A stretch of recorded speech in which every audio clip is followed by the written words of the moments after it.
All right, here's part two of the Cory Henry warm-up. So part one, just a refresher, was C and E, D and F, E and G. And that covers, it's kind of practicing your C major scale, then C minor, C and E flat, D and F, E flat and G. Then it went to C diminished, which is C and E flat, D and F, E flat and G flat. And then it went to C augmented, C and E, D and F sharp, E and G sharp.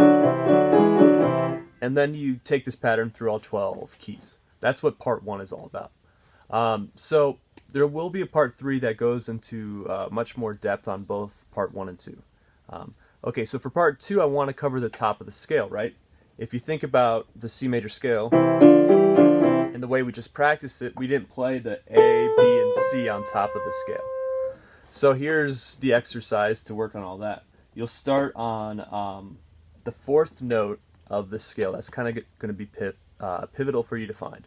So for C major, you'll start on F and do F and A, G and B, A and C.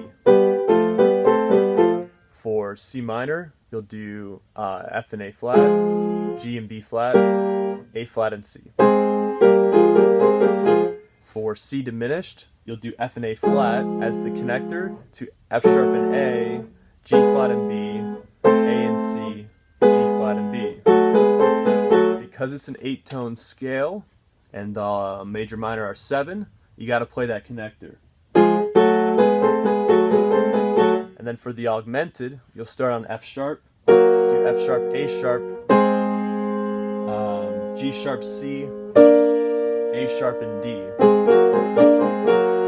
And then you take this pattern through all 12 keys. So I guess I'll do one more. In the key of D flat, you'll start on the 4th scale degree. So you really want to get good at the first one. Alright, so for D flat, I start on G flat. I do G flat and B flat.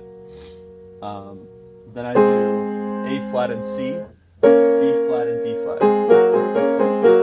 Then for D flat minor, I do G flat and B flat, A flat and B, B flat and D flat.